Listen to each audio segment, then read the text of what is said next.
All right, good evening, everyone. I'd like to call our special organizational meeting to order. Please stand.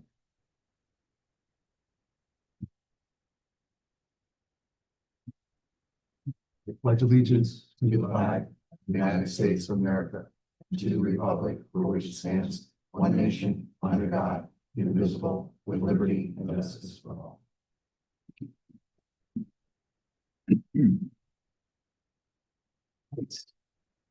Get her done. Very good. Let's do it. All right, we got a lot of work to do tonight in a short amount of time, so let's get it all done.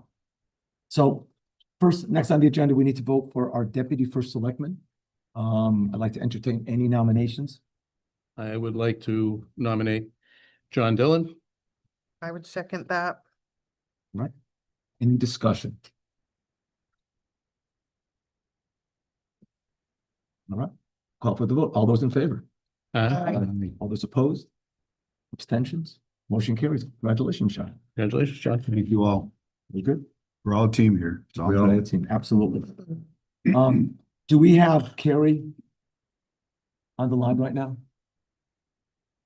Not yet, okay. So let me know when she's on. We'll skip to the next. Can I just I'll fill in with one quick second, something I was thinking about. I think I mentioned it to you earlier today. I'd just like to take a moment. Since our last Board of Selectmen meeting, a good friend of mine, a neighbor, a former member of this Board of Selectmen, Yes. and a former state senator, the 33rd district, Fred Nouse, passed away. And I just think it's, I think it's important for us just to mention his name and recognize him as a former member of this board. I think a number of years he sat here where we are. So I just want to, say good words and remember his wife, Amy, and the family through this difficult time. Yeah, I couldn't agree with you more. Absolutely.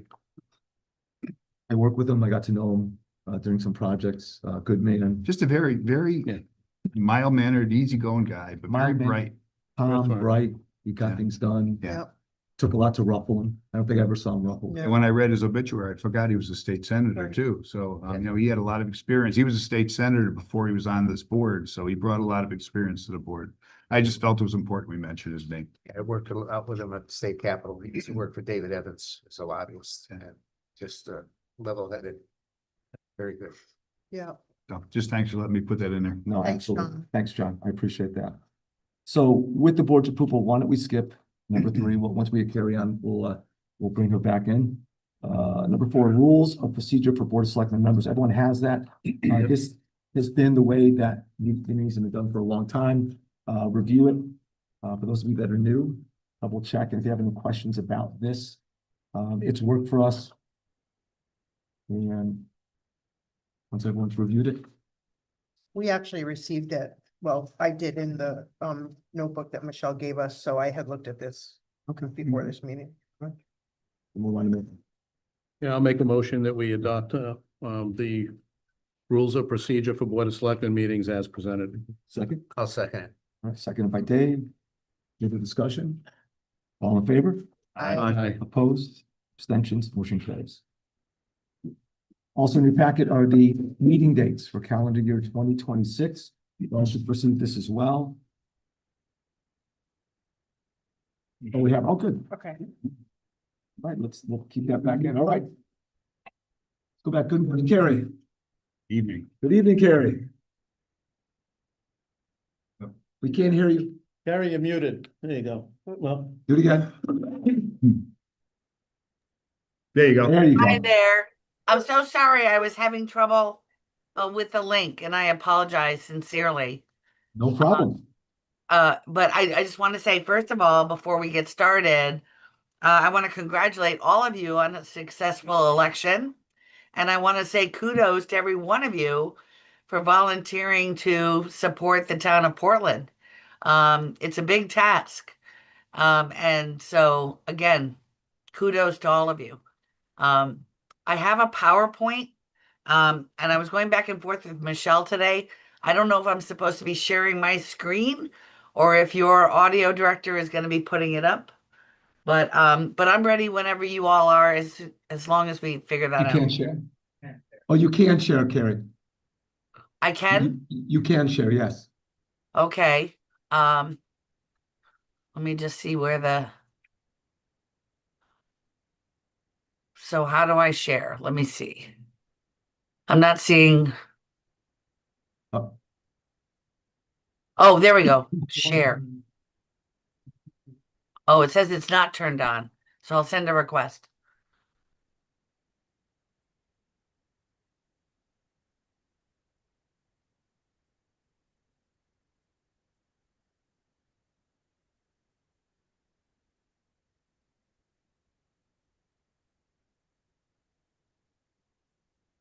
Okay.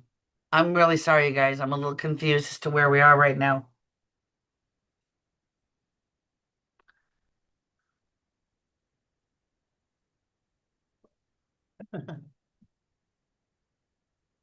There you go. You're on, Carrie. It's up. Ah, so, oh, you guys are awesome. Okay, here we go. All right, so I just want to say, for those of you who don't know me, my name is Carrie Olson, and I'm a partner with the firm of Harris Beach, North Carolina. I've had the absolute honor of being an attorney and town attorney for Portland since 2010. Um, and we've worked very collaboratively, and I'm really excited for all of the newcomers, and I look forward to working with you.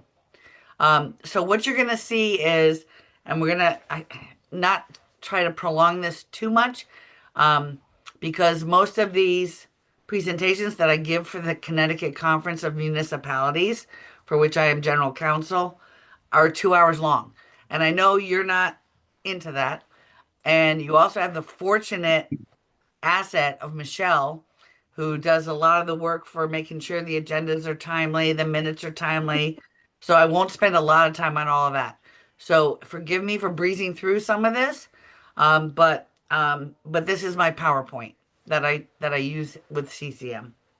So the topic tonight is how to run legal and effective public meetings, specifically FOIA and Robert's rules. So we're gonna work on that. Now, do I just ask you to move the slide, or is there a way for me to do that? Okay. Yeah, they don't need to know who I am. Go ahead. Next slide. I already told you. They don't need the disclaimer either, because this is legal advice. Next slide. Okay. So public meetings. To be effective, public meetings have to be legal. You have to follow proper procedures, which in Portland is Robert's rules. You have to treat everyone equally and fairly, and you have to do your best to avoid disruption. And we're going to go through some tenets on how to meet all of those objectives. Next slide. So, how many of you, by a show of hands, know that you are now subject as public officials to the Freedom of Information Act? Oh, okay. So there are a bunch of you who didn't know that. So let's move to the next slide.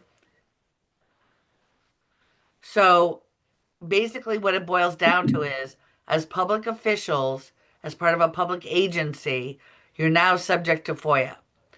And I always say when I do these lectures that if you understand the purposes of the rules, it helps you to apply them. So we're just going to start with the basic principles of why FOIA. What's the purpose? And what it does is it provides the public the right to attend meetings and obtain public records from all public agencies with some enumerated exceptions. But to me, the most important purpose of FOIA is that the purpose is to promote open government. So if you keep that in mind, it will help you to apply the rules. Next slide, please.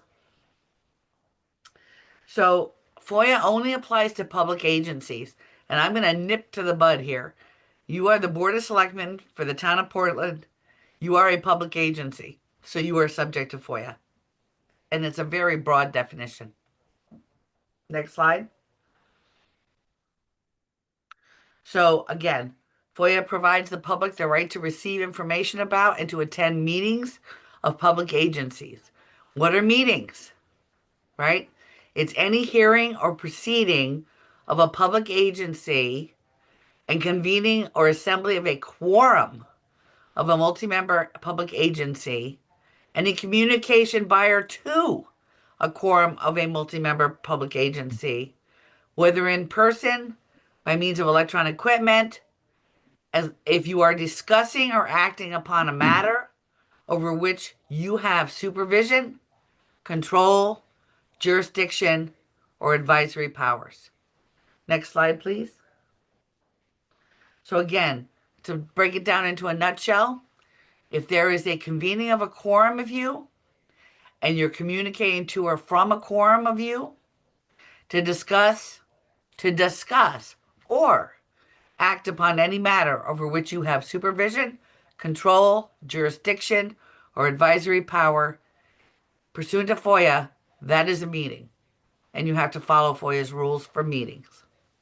Next slide, please. So what is a quorum? In general, it's a majority of the members of a given public agency. It could be defined differently by your charter or ordinances. I don't believe it is. And I have this note at the bottom, and I probably should leave it off because I love to challenge people. Why do you think there is a quorum requirement? And again, I'm going to nip it in the bud. If you think about it, if there was no quorum requirement, if only two of you showed up, you could vote on and have a significant impact on things that are happening in your town. And as you know, your town has voted to have all of you be on the Board of Selectmen.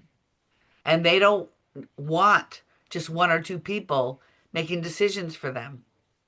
So the purpose behind the quorum is to make sure a majority of the representatives of your town are there and acting on things of public importance. So it's a pretty good rule. Next slide. So you need to understand that absolutely no substantive action can be taken at any meeting unless there is a quorum. The one exception is you can do things like set the time and place for the next meeting. And I have been a member of boards or have represented boards where they make this mistake all the time.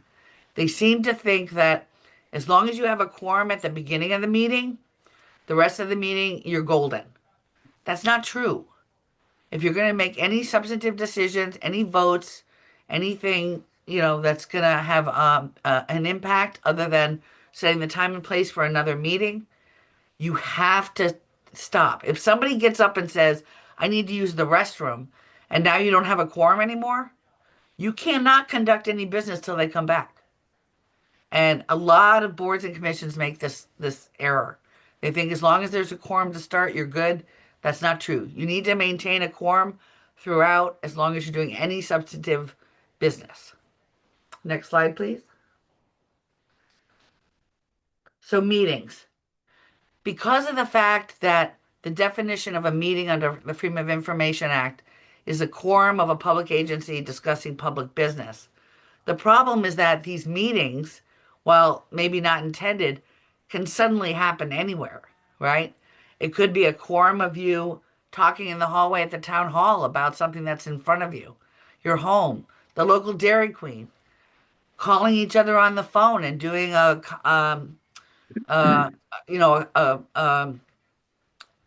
communication with a multiple of all of you, email with a quorum of you, texting, Skyping, internet chatting, whatever it is. If you are talking to a quorum, to a majority of the members of your board about something over which you have jurisdiction, you are having a meeting.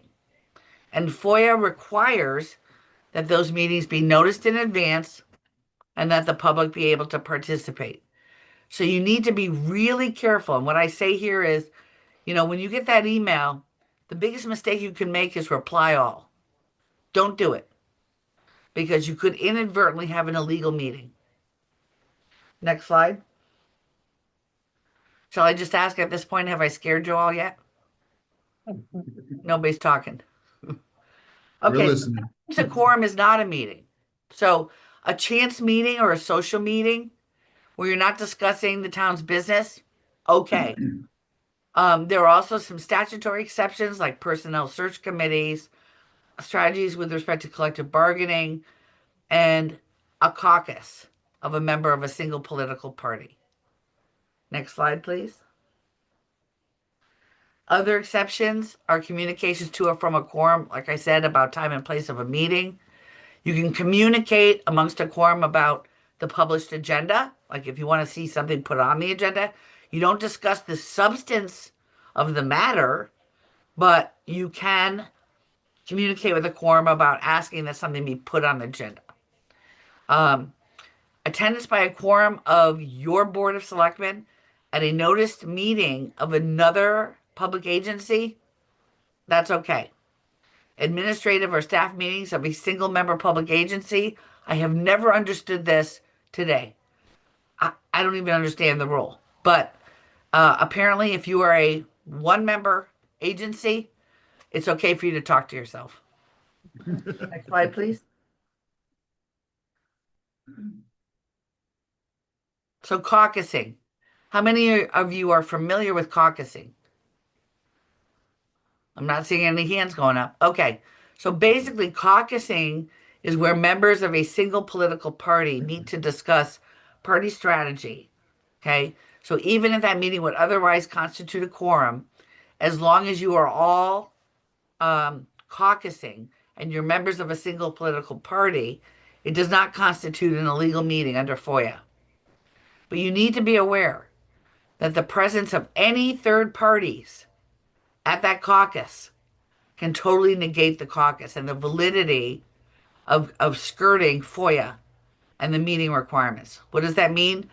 You can't have a caucus and invite a reporter, a consultant, an independent from your town. Um, and again, anybody outside of your political party meeting with you will destroy the caucus. So you need to be careful. Next slide, please. I'm sorry that I keep looking to the left. You have to understand that I have a much bigger screen than my laptop to my left, which is easier for me to look at. So I am not ignoring all of you, and I apologize for you having to look at the side of my head once in a while. Okay, so access to public meetings.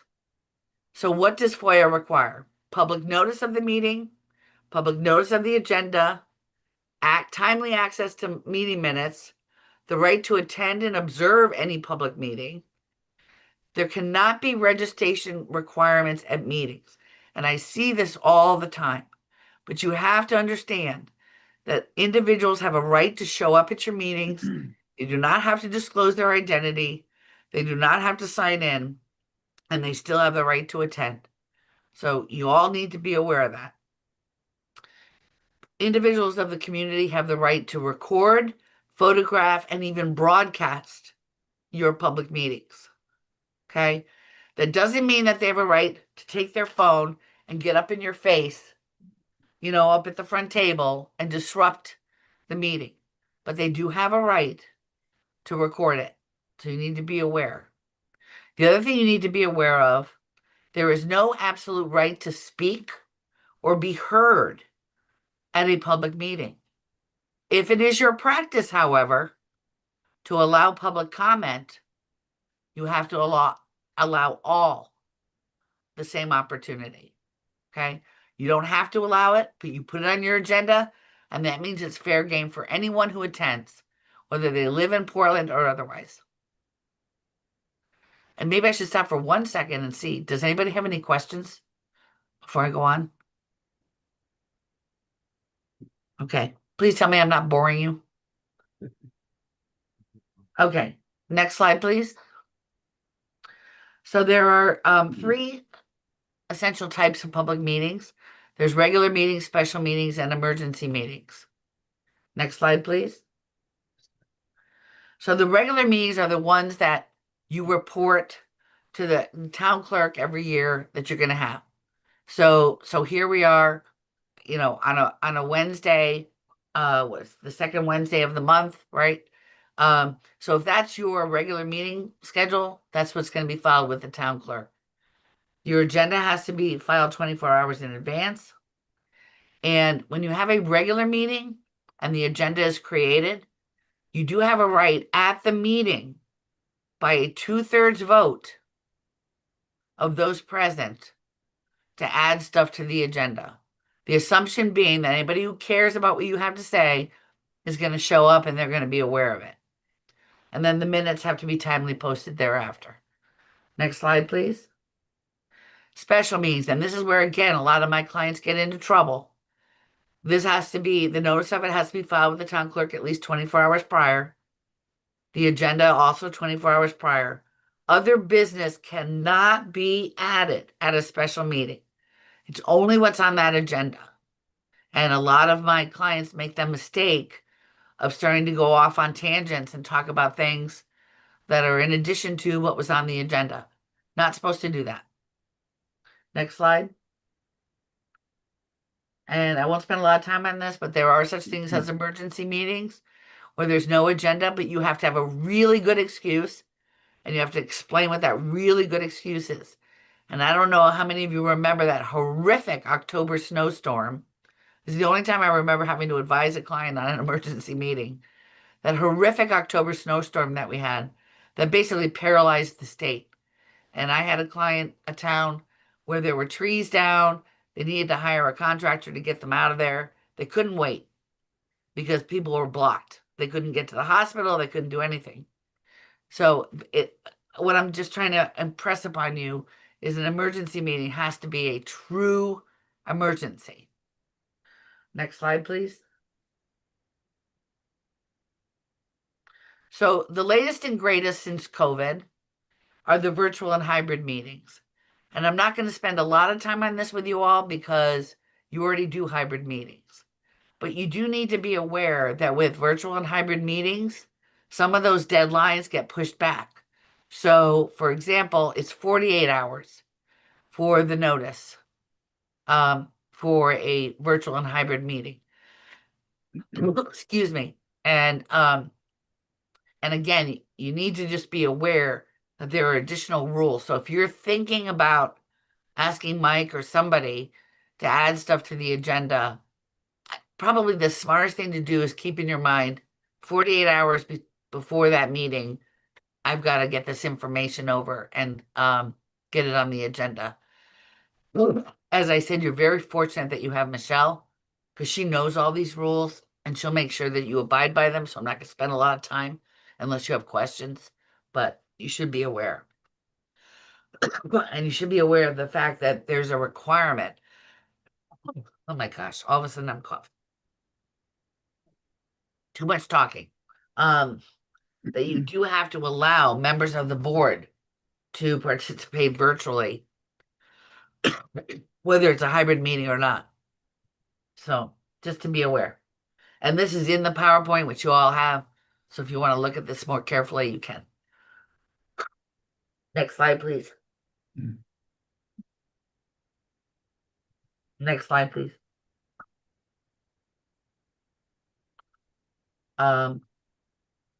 So I don't know if I need to get into this, but there's technological issues that can come up during a hybrid meeting, and you should just be aware of the fact that just because you lose connection with some people in the public doesn't necessarily mean that you can't go on.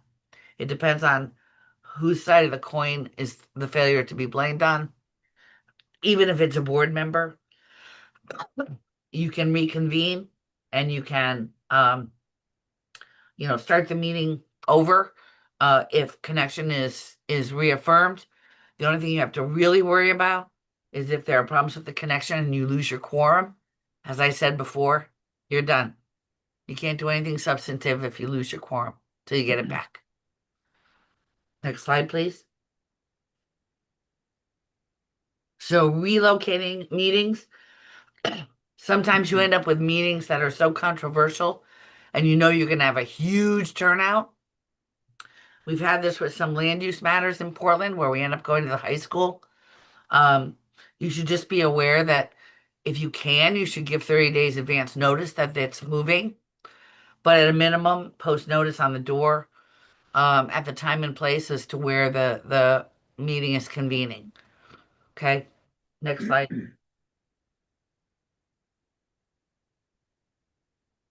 Okay, agendas and minutes should be posted on the website And the purpose of agendas, again, is to give notice to members of the public of the business that is planned to be transacted. So they know that if there's something they're interested in, if it's on the agenda, they need to show up. Next slide. Uh, so again, you have to take minutes. And again, you have good assistance in that, so I won't spend a lot of time on this. But minutes have to be taken and they have to be posted. And with executive sessions, it's critical that the agenda state the reason for the executive session, that there be a motion to go into executive session that also states the reason, so that any member of the public understands why you feel it's justified to go into an executive session. And I've had a lot of clients get into trouble with this.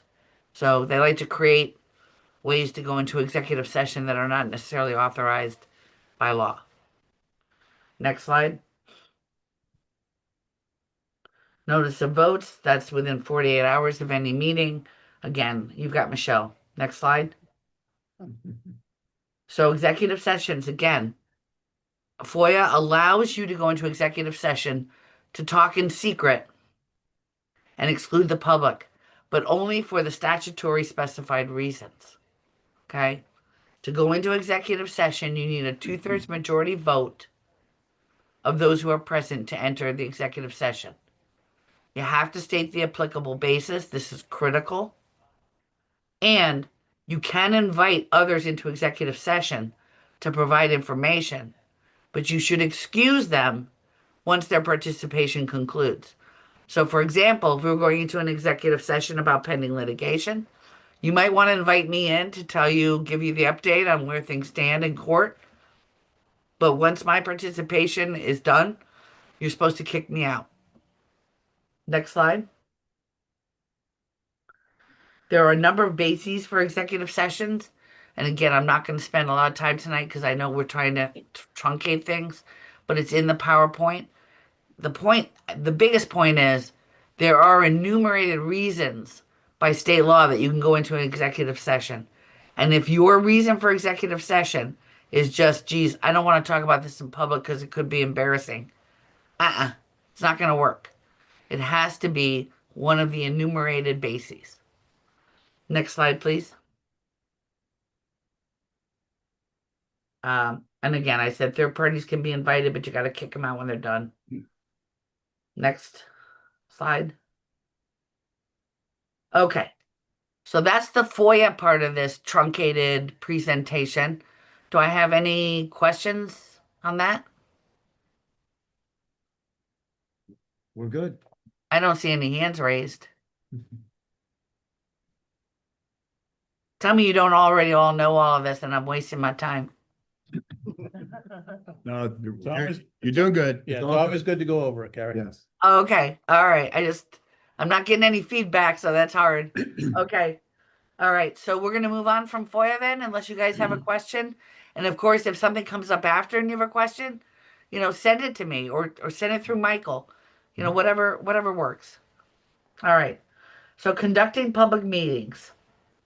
So this is where we get into Robert's rules, which I understand is the method, or I should say the rule that Portland has adopted for conducting its public meetings.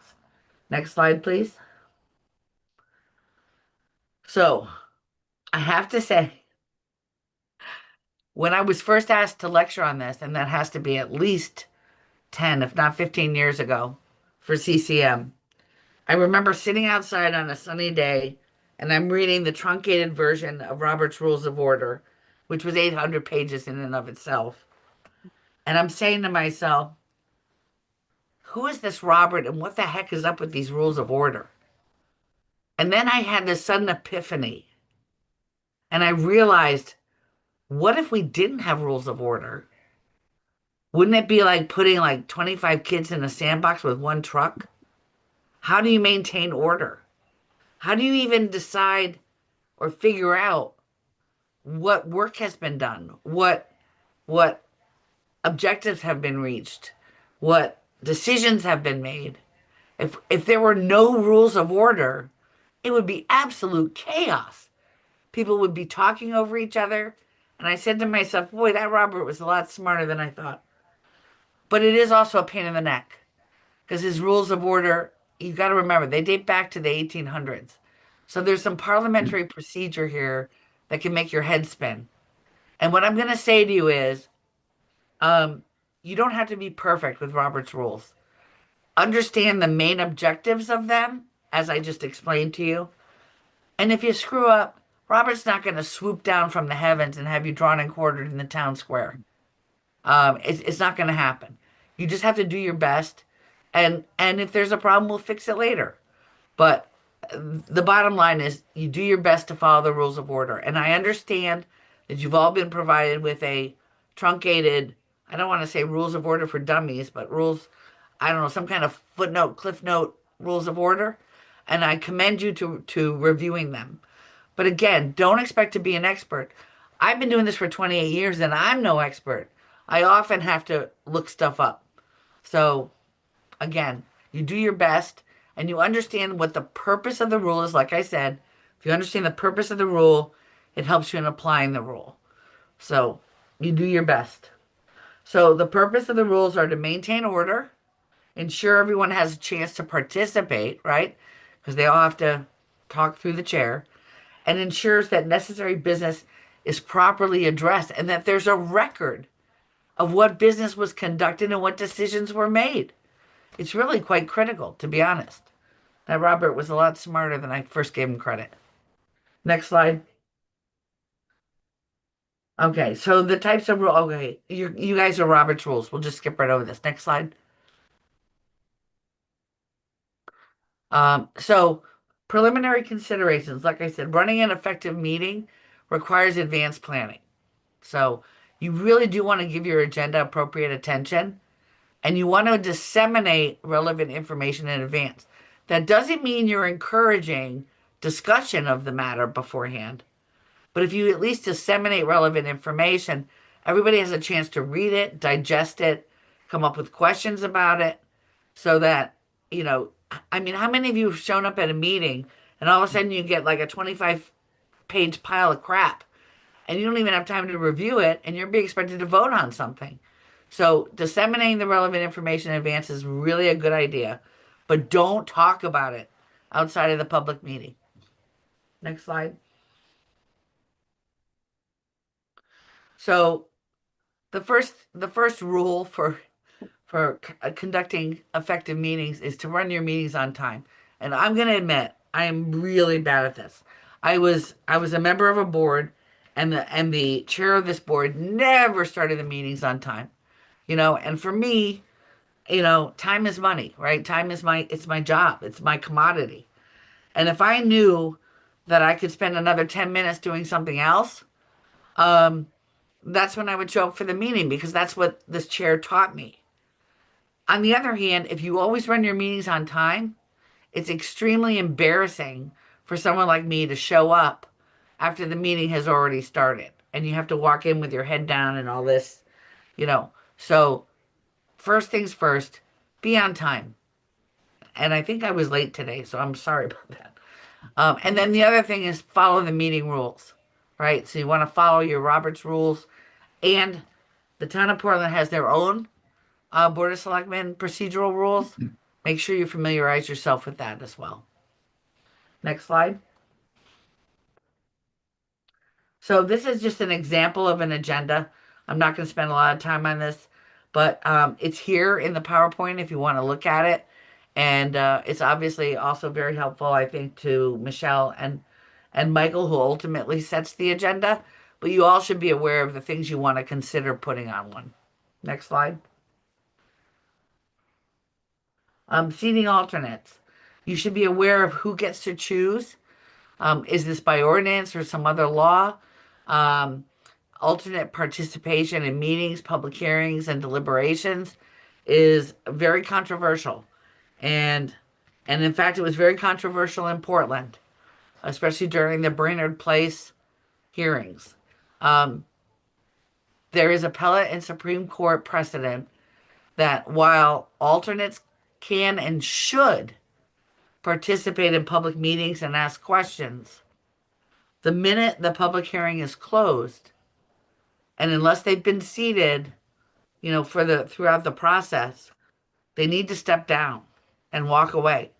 They shouldn't even be sitting up at the table because to do so results in a illegally constituted board.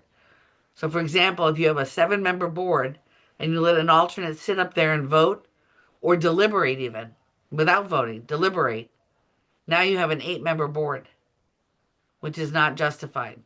So I am sorry to the alternates. I'm going to tell you how important you are. You're very important because somebody could go out and it's going to be important that you have been there, you've listened, you've participated, because you might be called upon to step up even at the last minute.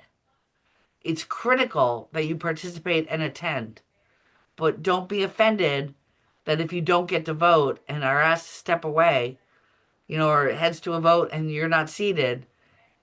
It's just the law. And it's not that you're any less important. Next slide. Okay, so Robert's rules is the typical parliamentary procedure, and business is conducted through the use of formal motions. Okay, so everything's done by motion. Next slide. And I won't spend a lot of time on this, but there's a number of different types of motions. And there's not going to be a quiz on this, but you should realize that there are some motions that, if you make them and then you go to amend, you got to rule on the amendment and then you got to go back to the main and you got to revise that. So you should just realize that there are a number of different types of motions and everything sort of follows the other. So if a main motion is made and it's seconded and somebody says, I don't like that, I want to amend it to say XYZ, then what happens is the main motion gets tabled effectively, and the amendment gets put before the board, and let's say everybody agrees with the amendment by vote, right? Then it goes back and the main motion is amended and it gets voted on in its amended state. But everything is, step by step by step. And at the end of the day, the whole reason for it is to make sure everybody is very clear about what transpired at the end of the day. What decisions were made? What was the ultimate outcome, right? What do we need to do next? And without these processes and procedures, things can get really muddled. But again, if you miss a step here or there, it's not the end of the world. So you just do your best. Next slide. So motions should always be addressed through the chair. Okay, always. Okay. Motion should always be stated in the affirmative. And I might get some backlash from here, but this is especially important with land use matters. It, you're supposed to state it in the affirmative so that if the vote is no, it's over. Think about it just for 1 second. If a motion is, to deny something, okay? I put a motion on the table to deny this request. And your motion is seconded, but when the vote is taken, it's knocked down. Where are you? The motion to deny didn't carry. So now you have to do a motion to approve, right? So it's a second step. And in some land use matters, and I won't bore you with it, it can have a detrimental effect because there are some things that if you don't act on them in a certain time frame are automatically approved. So always best, even though I know there are often times when people say, I cannot bring myself to give a motion to approve something. I cannot bring myself to do it. And I get it. It can be very hard. But it at the end of the day, it's the right thing to do. So state them in the affirmative. Next slide, please.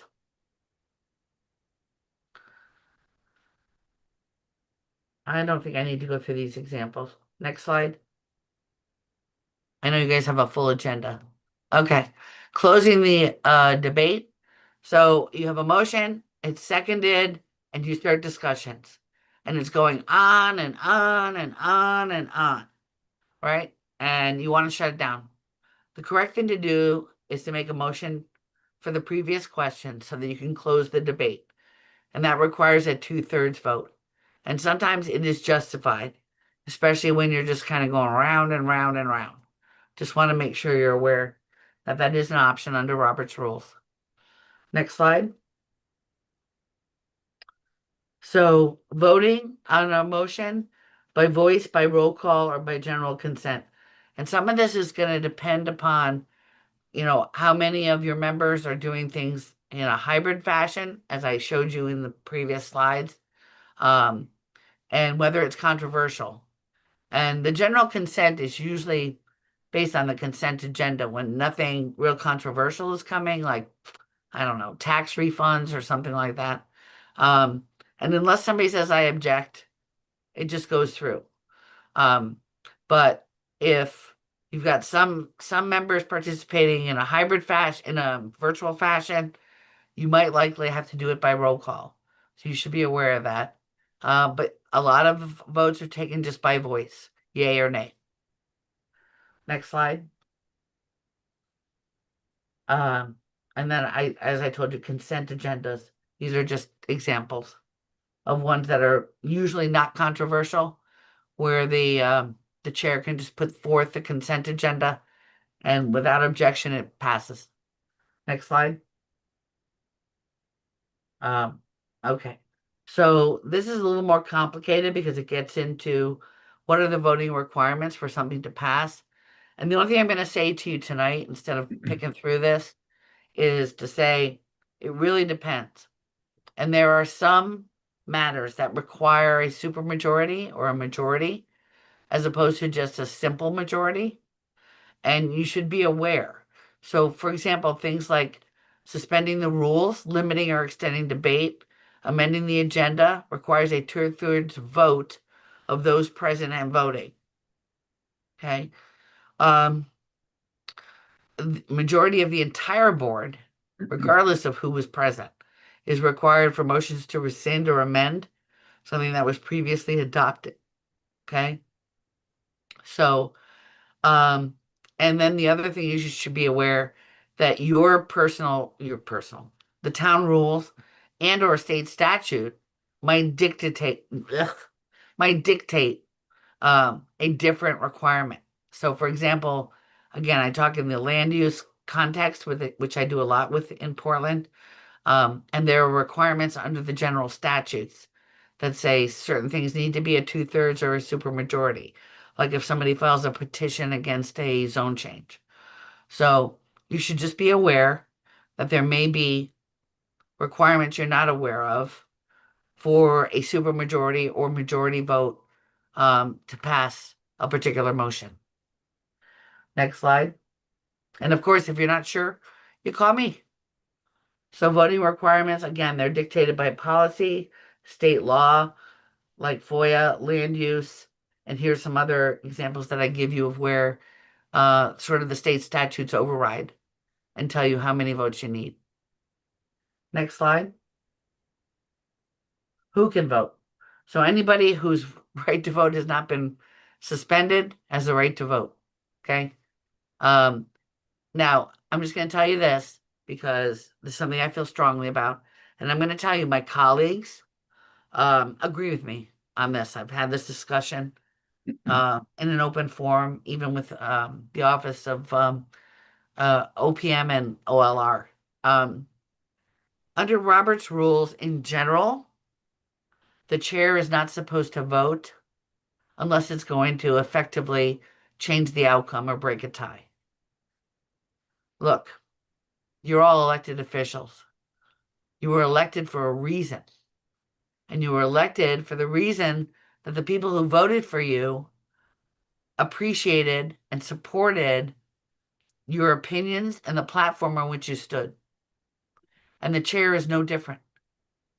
So, and again, I know you like to follow Robert's rules, but in this instance, I advise my clients that the chair should be a voting member regardless. You were elected to do it, and you're basically disenfranchising the people who vote for you if you don't vote when it comes to especially critical issues.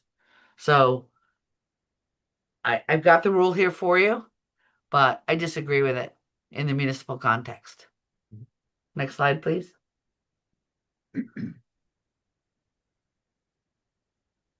Okay, so amending a motion. I'm not gonna spend a lot of time on this either. What you would do is not file. You would claim a motion to amend a pending motion. And the only thing I would say to you is the amendment has to be germane to the original motion. So you can't just, come out of left field with something totally different. To add to the motion that's pending, it has to be germane to that motion. So that's the only, I think, real critical thing you should know about amending a motion. It really has to relate to the original motion. Next slide. And we're going to go past this. Thank you. Next slide. So changing the vote, again, this is complicated. But if you're in the meeting, it's a motion to reconsider, and you have to appreciate that in order to get reconsideration of a motion that has passed, you have to be somebody who voted for, let's say you voted for it, and now you're saying, no, we shouldn't pass this. You can imagine that if anybody could just bring forth a motion to reconsider, you'd never get any work done. Because every time you all voted for something in favor of something, somebody could say, motion to reconsider to deny. But that it doesn't work that way. The motion to reconsider has to be raised by somebody who's effectively changing their mind. And I think that's important. It needs to be made at the same meeting, has to be seconded like every other motion. And then if the motion to reconsider is granted, the original motion is back on the table for a new vote. Next slide. So after the fact changes, again, this is really complicated, so I'm not really going to get into it. But you need to, if something happens at a meeting and after the fact you panic and say, "Oh my God, that was a huge mistake," you need to reach out to Michael and myself, and we'll help you figure out how to fix it, if it's fixable, because it is very complicated how you deal with after the fact changes under Robert's rules. Next slide, please. So enforcing the rules. First of all, it's the duty of the chair to enforce the rules, right? Like the point of order arguments. The chair rules that a claimant can appeal the chair's decision to the entire board if they don't agree with it. Examples, motions to suspend the rules, again, requires a 2/3 vote. Somebody who's being unruly, if the chair calls them out, and they claim it, it's up to the entire board to either agree with the chair or agree with the claimant. But you really do want to enforce your rules. Don't let things get out of hand. Next slide. So dealing with disruptive behavior, the only thing I'm going to say here is you should deal properly and promptly with it. And I could tell you stories of instances where I've had members of town councils or whatever who have been so disruptive, members of town councils, that the rest of the council couldn't get any work done. And we dealt with that by sending a letter to this particular individual from every member of the town council. And again, this was across party lines, saying, you got to stop because this is not working.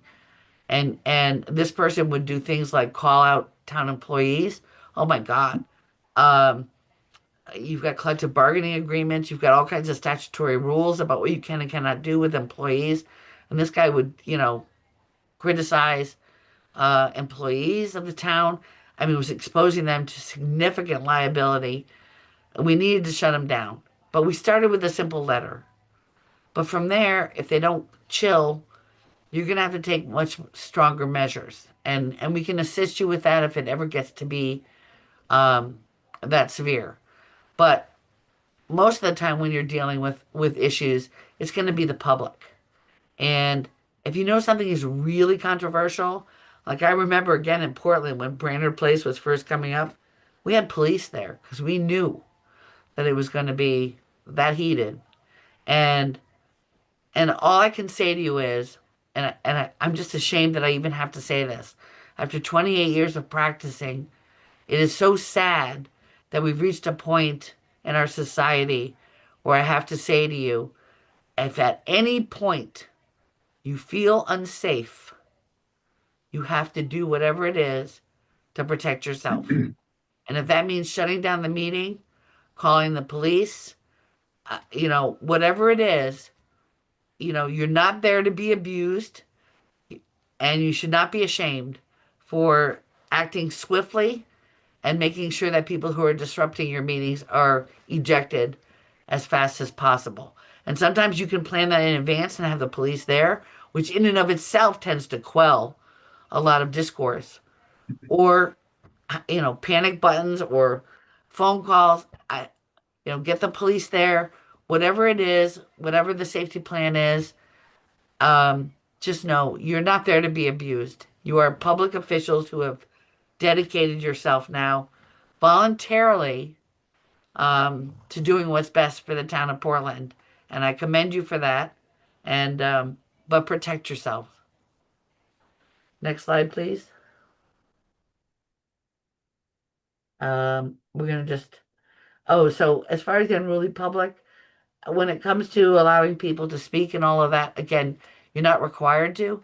But what I say is what really sort of calms things down is if before you allow public comment, you set the rules. So if you say, okay, we're gonna let everybody talk, but you only get 3 minutes or 5 minutes.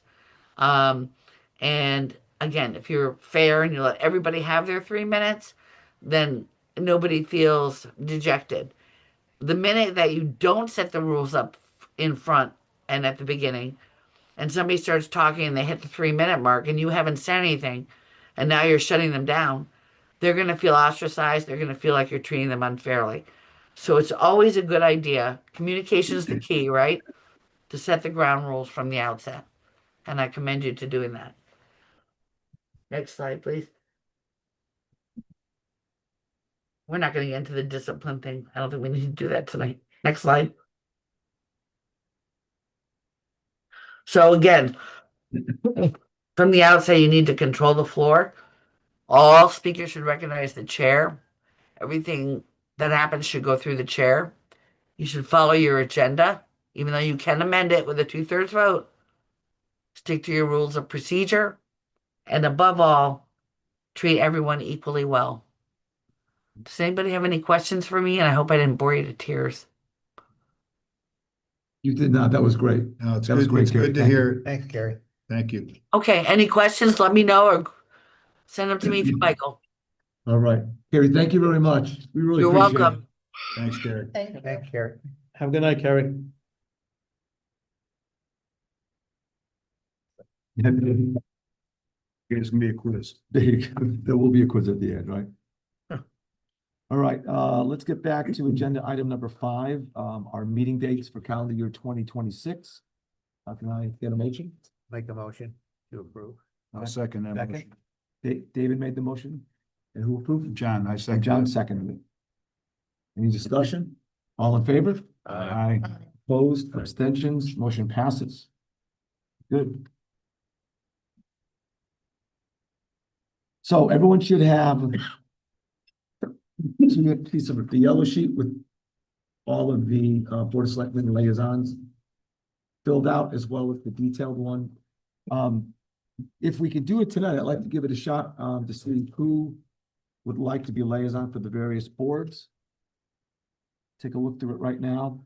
I know, John, you're on the Board of Ed right now. I'll keep the Board of Ed, and I was on, I'll be honest with you, I have the Conservation Commission in the wetlands, but their meetings periodically are canceled. I haven't really been able to do a lot with them. So I would like to step aside from those, but I would be interested in doing Library Board of Directors. I think Tim had that, right? Tim did have that, yes. I mean, I would do Board of Ed and Library Board of Directors, if that's okay with everybody.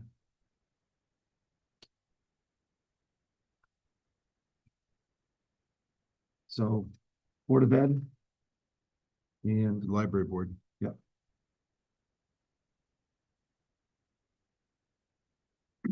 all right, I was on Economic Development. I'm off, I'm involved in all of them. Let's go right down. What night, what night do they meet again?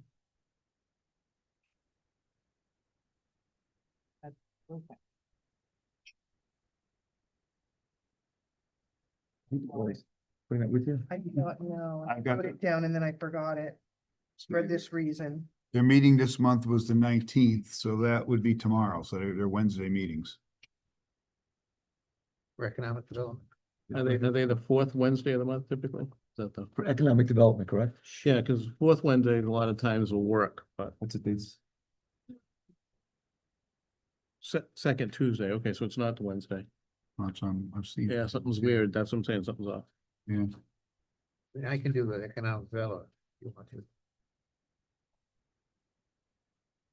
What night Economic Development is? Just Generally. general. Yeah, I'm looking at the schedule and I see they have it listed for November 18th this month at 7, which is tomorrow night. No, which is tonight. tonight. Oh, okay. So traditionally, it's the second Tuesday. Yeah, you have to go back and look because some Okay, people okay. changed their, I had written it on. So yeah, it's when they got bounced because of stuff. So Dave just said he'd be willing to go on there as well. Economic development, yeah. I mean, if you don't want to, John. No, it's, I may try to go when I can, but right now I've got some meetings. That's why I'm looking at the nights. Okay, There's some, right now I've got a lot of okay. other stuff I'm attending. So Dave? So. Yeah. Officially, I think Dave No, is. Dave, Yeah. Right. We've had multiple members on one. Yeah. So if someone else has a need to be on there, I think Tim and I were both on EDC. oh, really? Yes. Cause Yeah. I had it that was one of the ones that interested me. Would you like to work on it with Dave? Well, Dave and I could share, right? Or together, or yeah, sure, if that's okay. Which sheet are you looking at? The yellow one? or the- Yeah, Yellow. yellow. With Dave. Thank you. I'm also willing to be on the senior advisory. Okay. Why don't you go down the list? Okay, Just to make sure. list, sorry, No problem. The chair would like to run it as the rules are. okay. Emergency Management Advisories.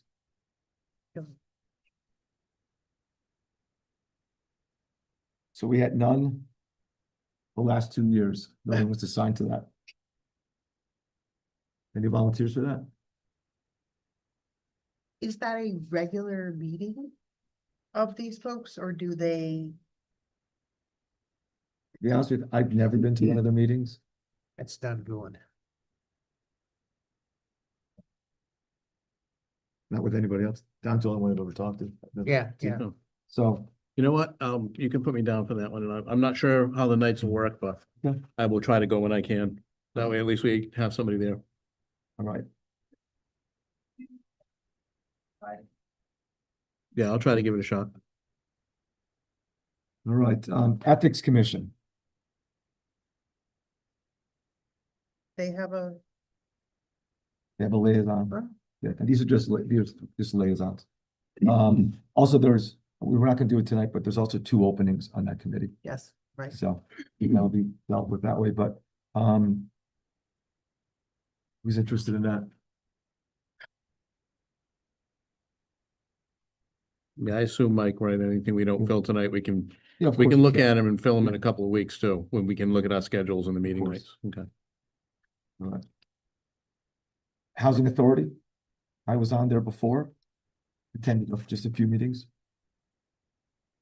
I Is think that- we meet on Mondays, I think. Yeah, they do. Bobby? Vinny? Any interest in that? Vinny? Okay. I know the meeting yesterday was late afternoon. It was, I guess when it gets dark earlier, they move it. I think it was like at 3:30 or something. Oh, Is Vinnie on the housing authority? Yes, we have Vinny. That's once a month on, what, the first Monday or something? What did you say? Yes. Okay. Yes. Housing Board of Appeals, Code Board of Appeals. There was no one that was assigned to it last 2 years. Why don't we just leave that open for and now? they don't meet on any regular basis. Only if they have an appeal. Right, Yeah. that's what I mean, so, Yeah. Yeah. but you would still put liaisons even. I mean, yeah, you could have a liaison. We Okay. didn't have one last 2 years, but we Yeah. could. All right, inland wetlands. John, you were on there before? You're on the housing board of appeals, Andrew? No, No, okay. no, right now, I think we were just thinking about that So we one. don't have anybody. Not right now. Right now, no. Anybody Inland wetlands. want to take that from me? All right, so we're gonna take John's name off. And John, what were the meeting dates on that? I think it's Tuesdays. They are Tuesdays Tuesdays. also, so they may conflict That's with, where it got into Okay. problem. economic development. That's where Board of Education kind of, but there's a twisted that second around. Tuesday. correct, right. Right. Anyone on this side of the table? Interested? We don't have to do it now. We can't decide, we can. Yeah. Decide next, all right, let's leave that open then. Right, long range, I'm sorry. Library Board of Directors. John, That's what you got me on That, that. just make sure.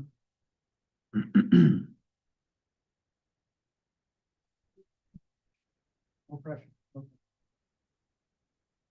right, Long Range Capital, Bob's on there right now. I was on it with him. Bobby's stay- still I'll stay staying on there, that. okay. You stay. Okay. Anyone want to join him? Okay. Parks and Rec, Jim is on there right now. Yeah, that's, yeah, because I usually do that, and then I go to the water and sewer, which is, one's at 6, one's at 7. You got it. Bobby's also on Planning and Zoning Commission. Still want to stay on there? I'll stay there. Okay. Does anyone want to join him on that? No? Did he, your head came up? Well, I'm just saying, do we usually have I mean, you don't have two to have it, folks but, in the same meeting? but if it's something like of interest, like if there's a committee that you want to try to attend and make it there. Okay. So these are really, for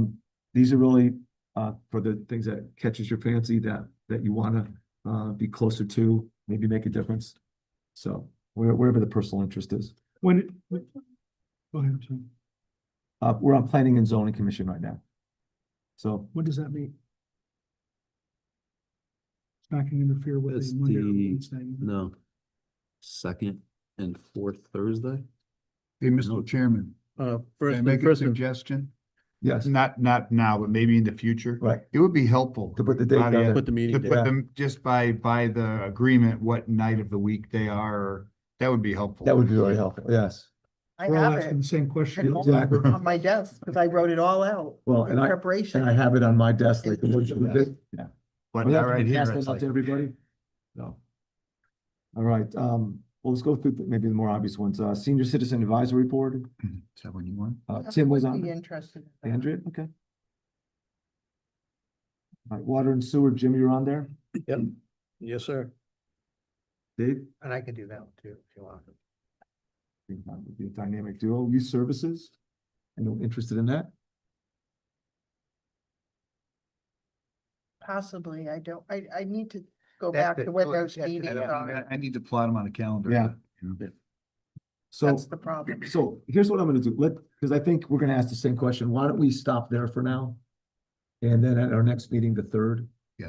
we'll all get We the can dates. and times, finalize and we'll it. kind of finalize, it. Absolutely. I don't want to waste, I know we have someone that wants to give a presentation, who wants to get home before 11 tonight. So, all right, so, And then we're gonna start right where we left. and off. we'll continue, yeah, so we'll take the names we have, and we'll double check that as well next time as well. Right. With that, so let's do that. Do I need to do a motion in order to stop halfway through this? I don't think we You need. don't. No. I think so, we'll make sure. After Carrie's discussion, I Nope. know. make sure we're doing it all right, so. All right, I'd like to present Brendan, who's here with River Valley Transit. He's going to give a presentation on the services they do. Thought it was important to get our new members up to speed on what they do for the town and maybe some opportunities for us to use more of the services that we currently pay for. So, why not? Absolutely. Right.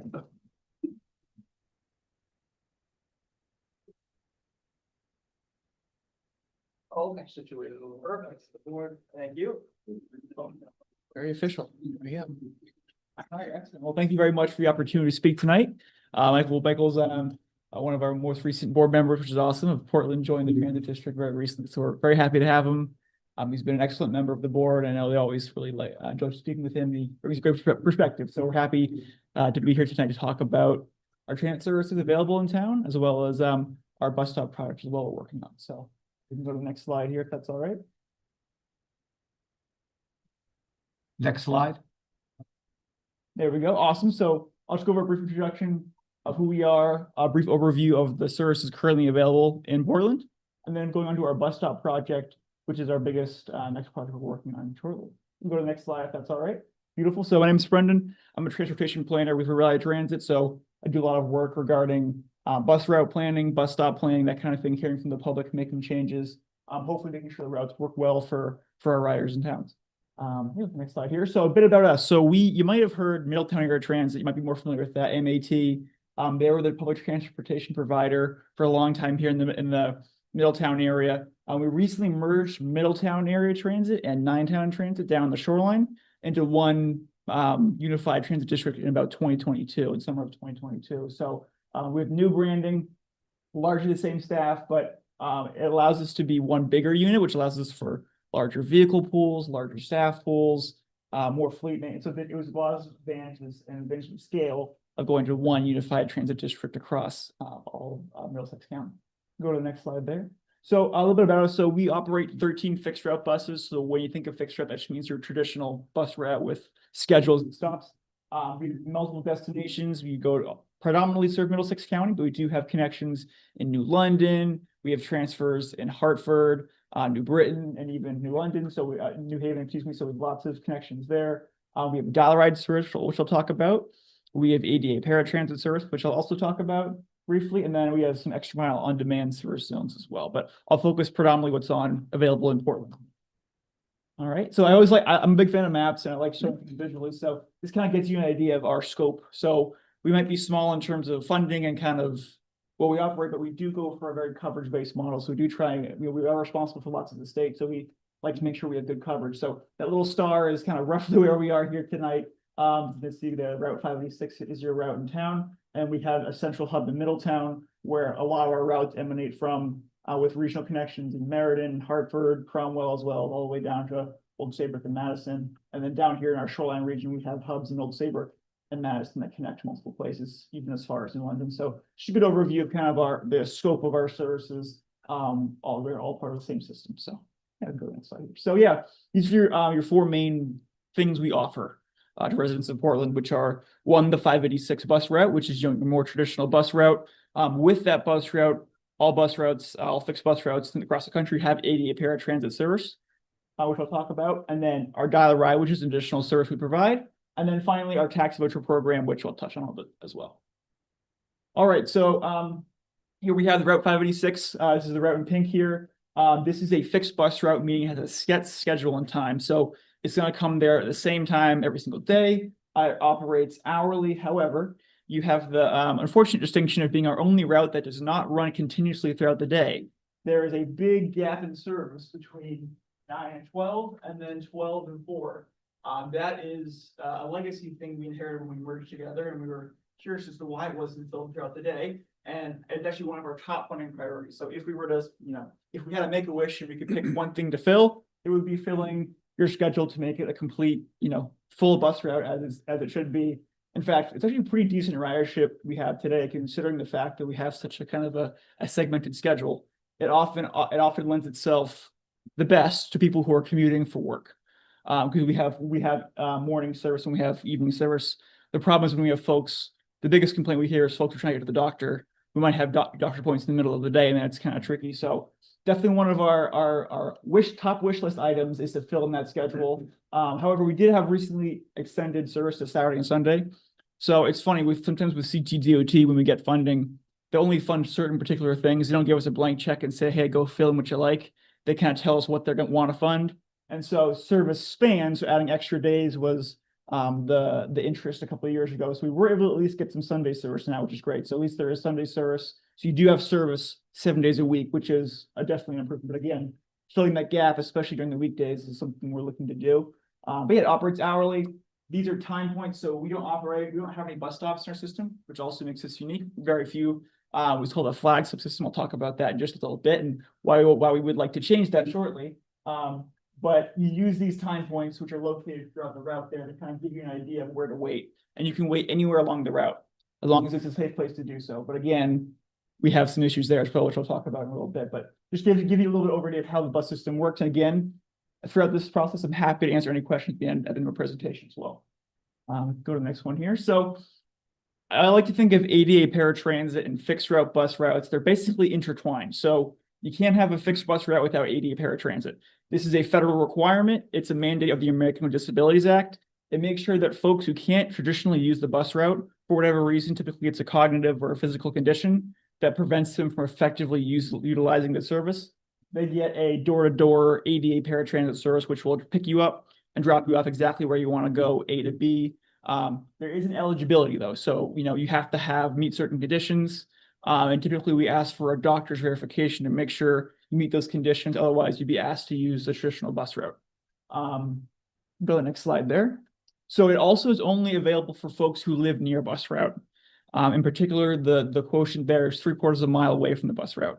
And I'll show a map and later slides that will show all the services important. So I think once you see the map, it'll kind of help unlock everything together. But imagine a buffer and you'll see it around the bus route that basically follows it. So if you live near the bus route and you qualify, you can get this service. But once you have the service, you can go anywhere in our 16-town region. In fact, you can even transfer to go anywhere pretty much across the country. ADA is as long as there's a transit service connecting you there, you can go pretty far with it. So it is a good program to have. It's $3.50 one way, $7 round trip. I should mention the fixed route bus. The traditional bus is $1.75 and 85 cents for seniors. So it's half off for seniors as well, which is good to know, as well as folks with disabilities for the half off fare. The ADA service hours also, again, directly follow the schedule of the fixed route bus, which unfortunately for you guys, again, poses problems and you have those gaps in the middle of the day. Another reason why we want to make sure we fill those gaps. And then all of our vehicles, not just ADA, all of them, fixed route, dollar, anything I talk about today, are all wheelchair accessible. So no matter what, that we have our drivers trained and the equipment to handle folks with wheelchairs to make sure they're secured when they travel. So everybody can use these services. The next slide there. So we've talked about fixed route. We've talked about ADA. This is sort of the last major service we provide in town. That's sort of our answer to cover everything else. So if you don't live near a bus route and you don't qualify for ADA, what do you have, right? So this is what you have. This fills the gaps, and this covers the rest of town that doesn't have any of these services. So if you live far away from a bus route, this is the service you have. This is it's very similar to the ADA paratransit. It's the same vehicle, same shuttle vehicle. It's door to door as well. So it picks you up and it'll drop you off anywhere in our 16 dial-a-ride towns. You can go from here down to Old Saybrook, down to Middletown, down to Cromwell, Chester, wherever you like, right? So it's a pretty good service. It gets you door to door or curb to curb, which is pretty good. There's no application. So what's also different is I can use anybody in town can use it. So there's no eligibility. Whereas ADA, you do have to require a bit of an application process. This does not. You can book it today. You can book it tomorrow. It's also non-medical service only, so you can use it for that. But you can also use it for going to the movies, hanging out with friends. It's available for building the community. So definitely we want to promote. And again, it's also wheelchair accessible. Go next slide there. So one thing to note, it is also advanced reservation. So like ADA paratransit, you can't call up the day of and say, hey, I want to ride in 5 minutes to the, wherever it is. You do have to book at least a day in advance, up to 2 weeks in advance. So you can book within that time frame. I always recommend that if folks are trying to book an important trip that's time sensitive, like a doctor's appointment, it's best to book as soon as you know when you have that trip, right? So if you're 2 weeks out and you know your doctor's appointment, book it then to guarantee you'll get that spot. Because unlike ADA paratransit, where we have a legal obligation to serve you, Dollar Ride's not that. This is a kind of a nice to have where we like to make sure we connect folks, but it does fill up. It is first come, first serve. So if there's a time you know you need to have, it's best to call in advance to make sure you get that time or close to that time. The only other thing that's of note is the service hours are Monday through Friday, 7 a.m. to 5 p.m. You know, ideally one day we'd like to expand those hours to be on the weekend, but right now those are our hours.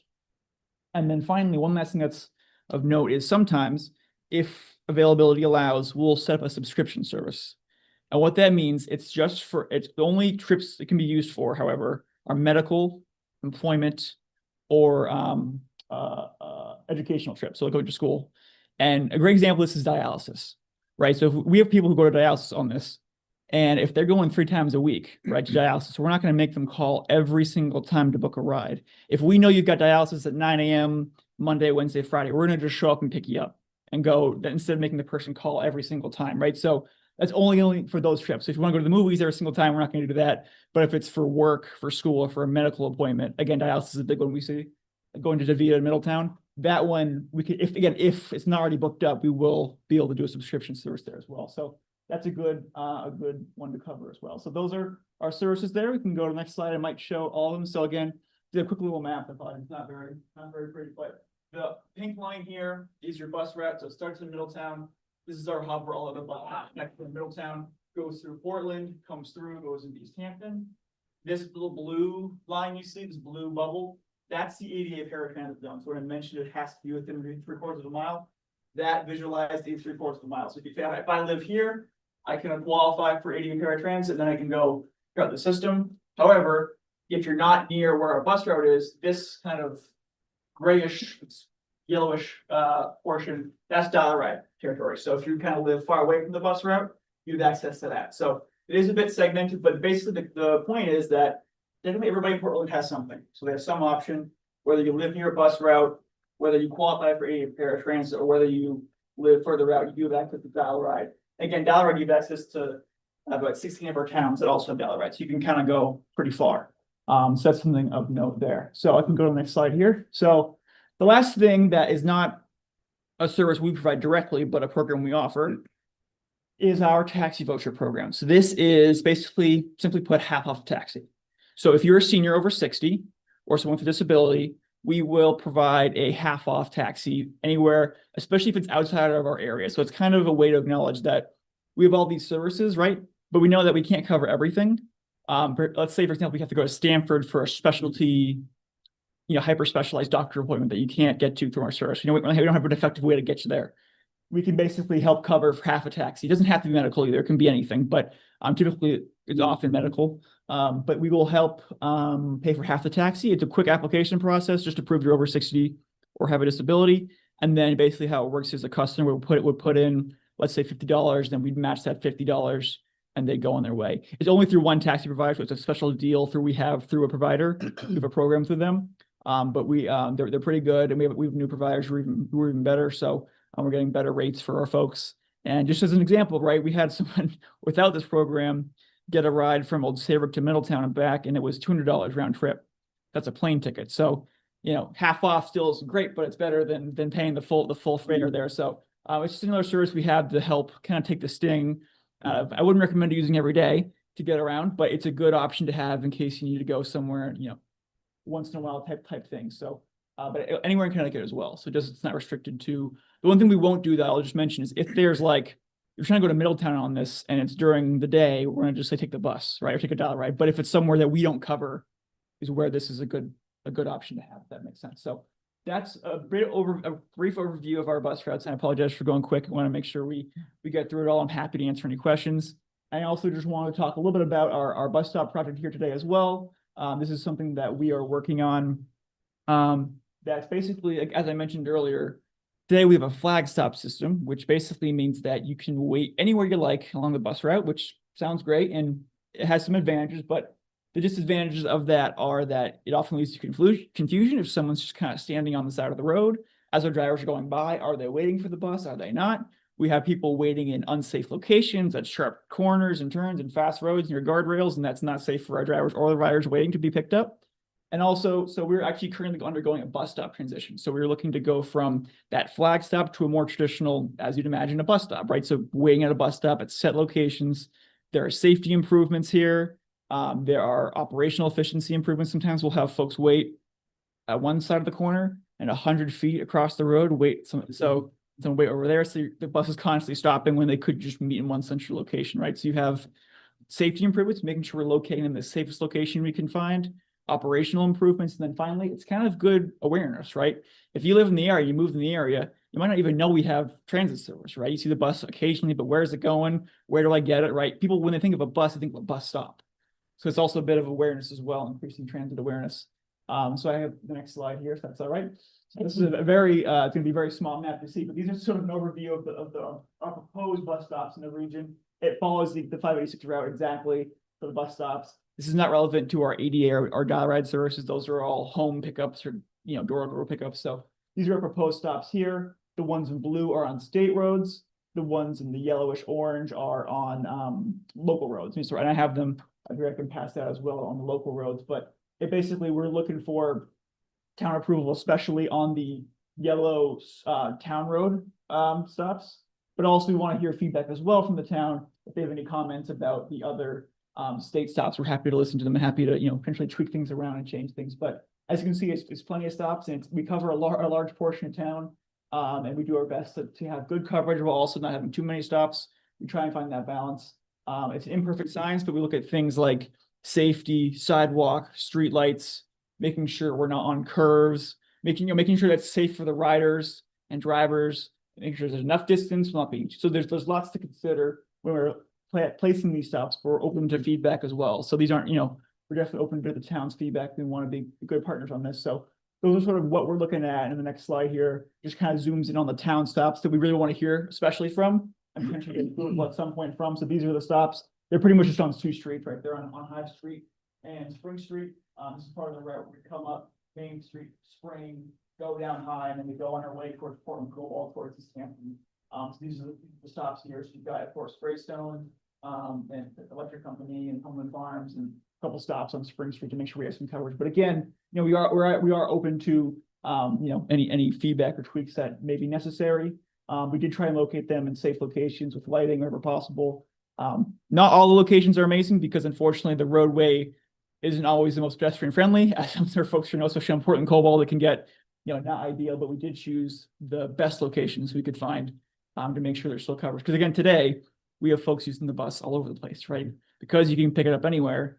We have folks, it's the Wild West out there right now. So we're trying to reduce that Wild West and kind of have it be more, you know, safer and kind of more consistent service rather than kind of people waiting wherever they choose, which, as you can imagine, can't have some limitations and problems. So that's what we're looking at today. Again, you know, obviously, if you folks need time to look this over and give us feedback, we'd be happy to do that. I can pass out. I have some photos of each of the town stops if folks would like them as well. I can send out the state ones as well. Happy to provide any additional information, but I just appreciate the time to both introduce the service as well as our bus stop program, and I'm happy to answer any questions the board may have and public as well. So, All right. thank you very much. I appreciate it. So Thank you. I'll start. Thank you. Yep.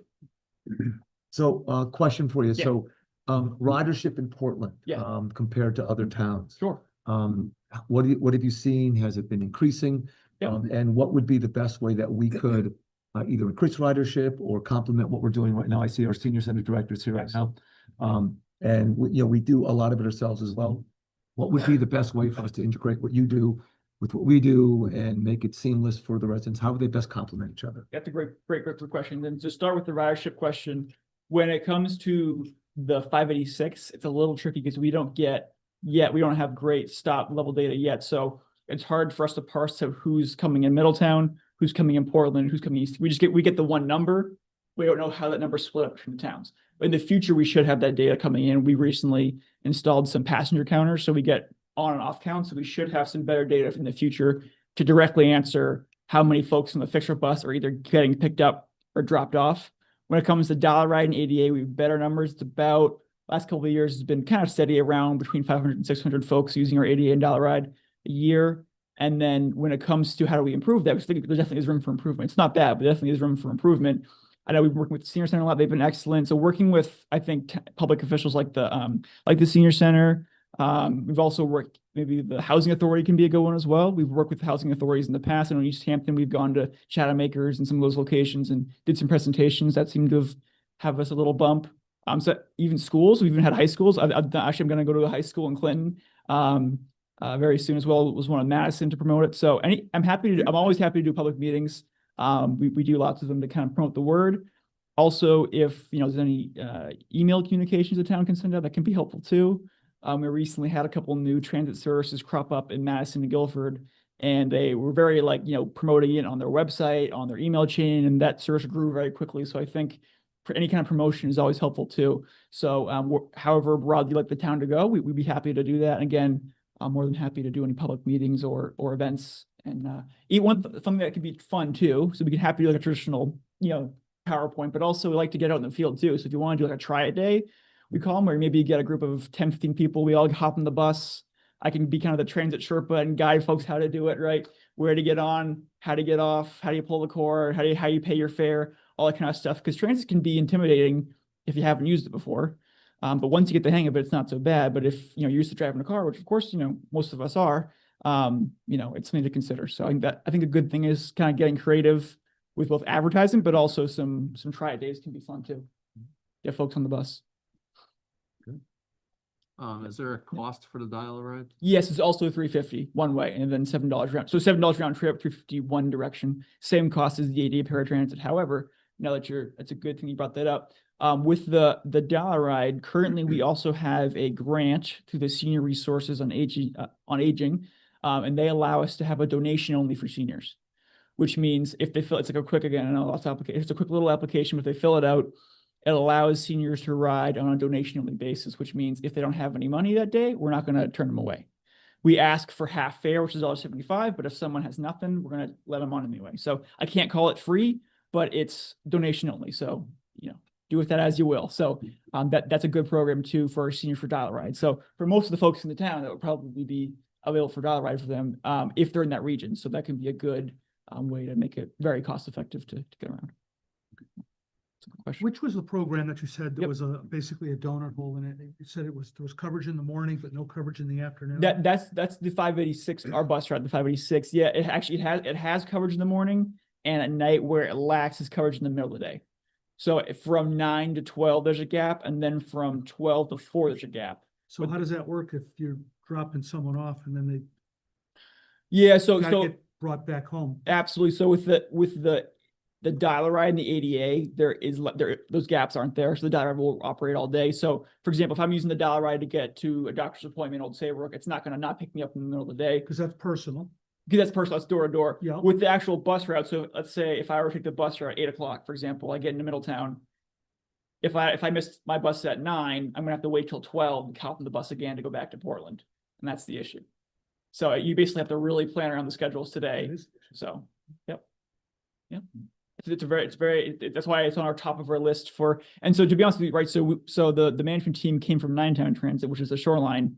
And so when we merged this together, we saw the state of the routes, we did some route changes to kind of clean things up. And one of the things that remained was the interesting schedule. So again, it's not because we don't want to do it, it's more because we need to find the funding to do it. But I can tell you again, if we had a blank check wish list, it would be our number one. You can ask our director Joe that he would agree with that too. It's kind of it's a silly one, so we want to try and plug it as soon as we can.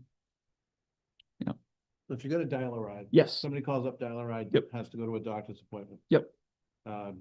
They book it, I would assume round trip, Yes, we recommend they book a round trip. right? So. Yep. They drive them out, pick them up, drive them out to their appointment. Yep. Do they just wait while the appointment's? So they will not typically wait. So what they're going to do is if say they drop them at 3, pick them at 5, they might pick up other trips in that 2-hour time frame.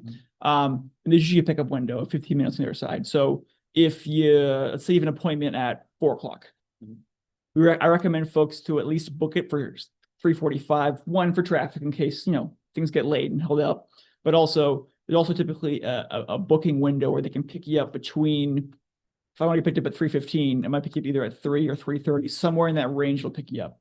So we can't, exactly tell you what it's going to be at 3:04. It might be a bit of a range. So we recommend folks to book a little bit of time in before and after. Like again, with the doctor's office, right? You might think the appointment gets out at 5, but as you know, doctors can often go late. And so maybe book it for 5:15 or 5:30, that kind of thing. But one good thing to know is if someone ever gets stranded where they book a ride, let's say for 5 o'clock and and then it goes super late and they're out and the service ends, we will come back and pick them up. So even if the service is over, if someone's left stranded, we're not going to leave them hanging. If that makes sense. We'll take them to return home. If somebody uses the 585 Yep. to get to a doctor, okay. Yep, and on the bus route. Yep. Can they use and configuration wise, can they call the dial-a-ride Yeah. to get back? Yeah, as long as they lived, and back to the slide, couple slides, as long as they lived in the dial-a-ride area, right?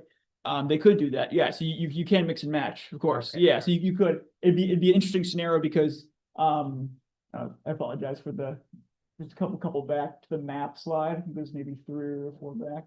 But you still need to book it, right?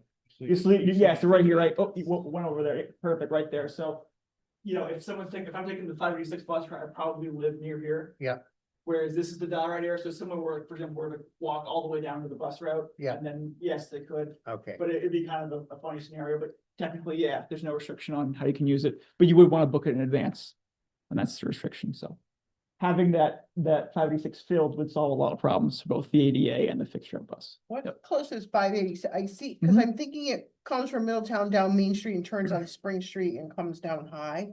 Right, yeah, it goes on Main Street. So that right? big old Yep. Brainerd place that Right we're there. building here, Yes, right is there. there's somewhere, There'll be a stop there. there Yes. will, The closest we can get is right now. Right now, the closest we can get safely, as you know, coming around that. Yes. It's pretty fast. The closest we can get, we don't even love, the closest we can get is that gas station, kind of near there. Because right now there's a turn in, there's not really a place for us to stop in that right lane turning in on 66 because it's right, we're not gonna stop. in a Right, and you turn don't lane. turn on 66. Correct, we don't. So Got a that's the gap problem. right there, that's So what I the was best, the seeing. best we can do is kind of ride at that gas station right now. Okay, But we'd love to serve Brainerd Place, 'cause of Right. course, we'd love to. yeah, In fact, we talked to them earlier when they were developing to kind of say, hey, if you'd like us to come in there, make sure you develop the road so that if you want us to pull in, we can pull in, because we might be open to pulling in, but if we can't fit, we can't pull in, right, kind of thing. So, but we did talk to them and they said they've made changes, so we'll see how it works out. But once it's already up and running, I know partially, but we're definitely open to the future if the scheduling allows to actually pulling in, especially as more retail comes in, especially in. Well, that side entrance that they have now Right. by the gas station. Yes. Potentially you could go in there And do a then little go out loop at the around. light. Yeah, exactly. So that's something that we could look at, especially now with the new light in there. Before it wouldn't have been possible. With that new light, it might be possible. Because we would never want to turn left with the button No. forever. But now with the light, it might be something we could look into for sure. Yeah. It's a good development there to serve. Great questions. All right, absolutely. So, Mr. Transit Sherpa, thank you very Of much course, yeah. for presenting this. We really appreciate I it. appreciate it. Anytime anyone wants me to go to a meeting or anything like that, I'm happy to do it. So. There you go. Thank you very Thank much. That's a new term for Thank Webster's you. Dictionary. thank you. Transit Sherpa. Very, very good. I thought it's important. There's a lot of people that have limited mobility and have a hard time getting around, and yeah, I think the biggest problem is not knowing what resources are available. And our senior center does a great job, but there's probably bigger need than just them, so. Yeah. All right. Very good. All right, let's wind this down. So today I got a chance to attend the Gildersleeve Blue Ribbon festivities at Gildersleeve. It was wonderful. They did a great job there with the presentation, with the parents and the whole bit. But I would like to have someone read the Blue Ribbon Winner Proclamation. Is anyone up for that, Andrea? You want to do that? Not mommy. Oh, whoever wants to do, okay. oh, he was You right, should- John likes He- it. he was so Yeah, high that up. guy. I would have. You wanna do it? No, he. Please, said someone. my name. Okay. Proclamation Gildersleeve School 2025 Blue Ribbon School winner. Whereas the Connecticut State Department of Education's CSDE, under the leadership of Commissioner Charlene Russell Tucker, established the Connecticut Blue Ribbon Schools program to continue the tradition of recognizing and highlighting schools that are excelling in academic success. And whereas CSDE used data from the Next Generation Accountability System to nominate schools for the award. Current recipients were nominated based upon 2023-2024 accountability results. All selected schools in Connecticut were designated as schools of distinction. There are 2 categories of schools for this award: exemplary high performing and exemplary achievement gap closing. 3 of Connecticut's 4 schools earned the Connecticut Blue Ribbon School Award were identified in both categories.